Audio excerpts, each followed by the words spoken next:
За сабајле стануваш, не кашлаш, спиеш цела вечер без да се разбудиш со кашлење и тоа е нешто што со години не сум го доживеала. Дишењето е многу послободно, пред некој ден качував скали до 5 спрат без да застанам, без пауза, без да се закашлам.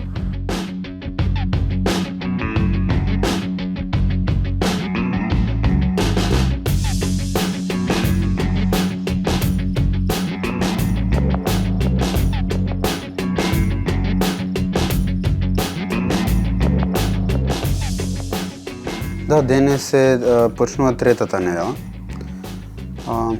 Многу нешта се подобри.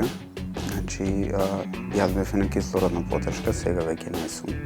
Тоа е најголемиот, најпозитивното нешто кое што го чувствувам јас, што значи дека сатурацијата пред тоа беше под нормалните граници, а сега е веќе во нормала.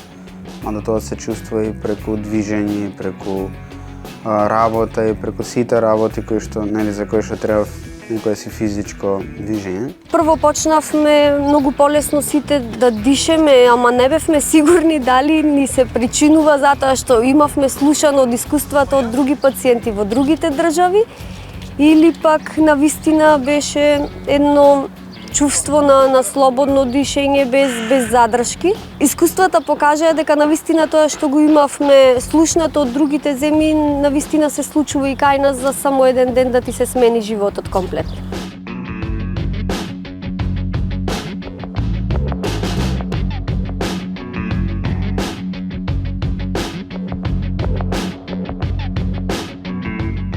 Имаме месечна терапија, односно за цел месец таблетарна терапија, секој месец ќе одиме на контроли, на испитувања, докаде се покачувањата во резултатите, посебно во спирометријата која беше многу важна, посебно за нас кои бевме во таа да речам, животозагрозувачка група и од една црвена фаза на болеста во спирометријата. Кај мене за еден ден се појави жолта фаза, односно добив резултати кои ги немав виден уште од средно училиште.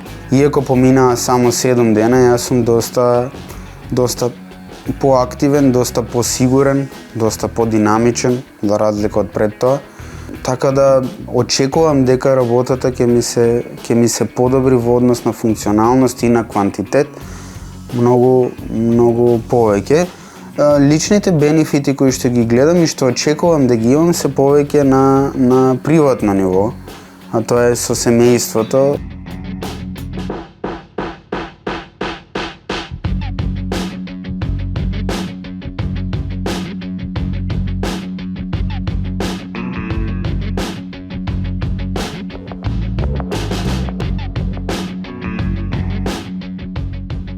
Ние тоа што го бараме е дека ни треба решение за сите кои што можат да ја примат самата модулаторна терапија, за да можат пациентите да знаат, да се известат кој кога треба да го добие, за да се смири малку таа несигурност кај нив, па и кај нас што го примаме лекот, постои страв дека ќе застане, пошто се случувало во други дадени ситуации да имаме такви случаи во државата.